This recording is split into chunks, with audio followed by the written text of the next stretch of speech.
السلام عليكم ورحمة الله تعالى وبركاته. كيف حالكم؟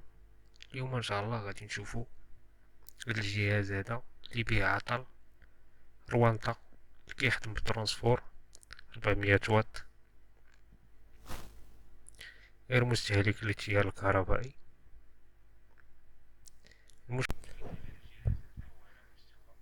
الفونتيلاتور مخدامش، الفرفرة الفونتيلاتور مخدامش، الفرفرة كتسمع واحد الصداع لما كيشعل الريزيستونس كيسخن و كيديكلونشي السيستيم.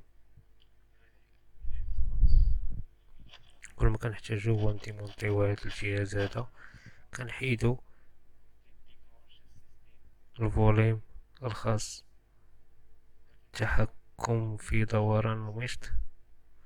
من بعد غادي نزولو الجهة العلوية والجهة السفلى، من بعد نبركو على الجوانب باش نحيدو لي كليبس. المشكل اللي لقيت في هذا الجهاز انه الفرفرة الفونتيلاتور مهرسة مشققة، كل ما غادي نحتاج انه كولا سبيسيال غادي نحاول نسوديها.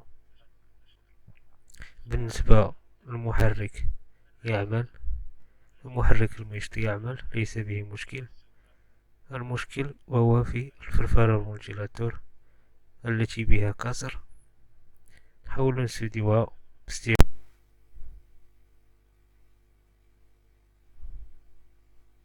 بالنسبة للجهاز يعمل على تيار كهربائي 220 فولت، مستهلك للطاقة بنسبة 400 واط، 4 فولت المية.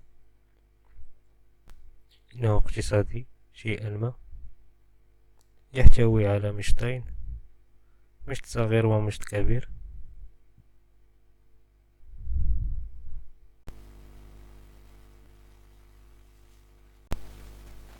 وجوده بعد الشهر على مستوى مكان المحرك فونتيلاتور مما يعيق حركة الفرفرة، مما يجعل